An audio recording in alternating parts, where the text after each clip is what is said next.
let's talk about the check and balances of the three branches of the government in the Philippines. We have executive, legislative, and judiciary. The source of this is here. We have here is Pisho and Co. So you can just search it online. So let's dive into this. We have checks and balances is a fundamental constitutional principle in the Philippines that ensures the separation of powers among the three branches of government, the executive, legislative, and judiciary. So here we have the separation of powers, the framework. So we have here the executive branch is headed by the president. This branch is responsible for implementing and enforcing laws. The legislative branch, consisting of the Senate and House of Representatives, it is responsible for creating laws. Judicial branch, headed by the Supreme Court and other lower courts, it interprets laws and determines their constitutionality.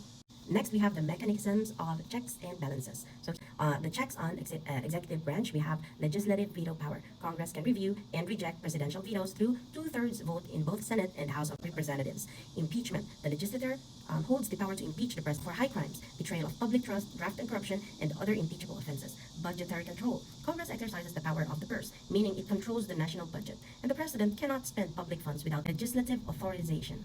Commission on appointments. The Senate has the power to confirm or reject the presidential appointments to key positions.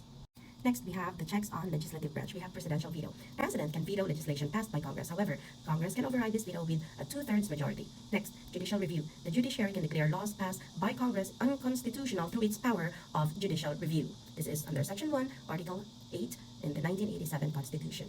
Senate approval of treaties. International agreements entered into the executive must be concurred in by at least 2/3 of the Senate.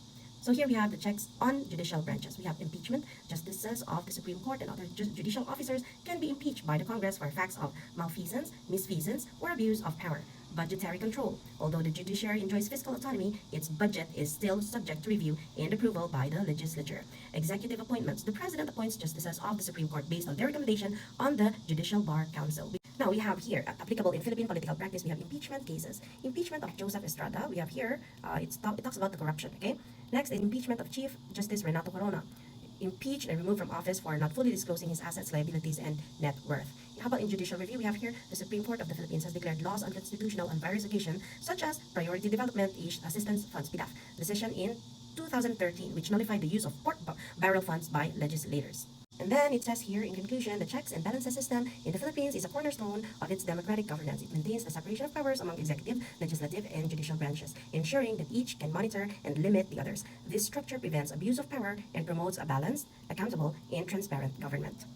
How can we have a balanced, accountable, and transparent government if the executive branch is already headed by President Marcos, and then the legislative branch, the House Speaker, Martin Romualdez, is handling the House of Representatives. Already they are controlling two branches of the government. Now that the Supreme Court has unanimously decided to nullify Vice President Sara's impeachment, what can Martin Romualdez do? They're saying that, oh, we're gonna file a motion for reconsideration. But he verbally said that, hey, Supreme Court justices, you are impeachable officials too. Remember this? This is how they are trying to put pressure on the Supreme Court. Also, remember that they have the budgetary control. Congress exercises the power of the purse. They can also put pressure on the Supreme Court regarding the budget.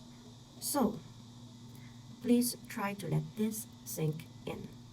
If they will be successful in manipulating the Supreme Court, it's over for the Philippines. It's game over.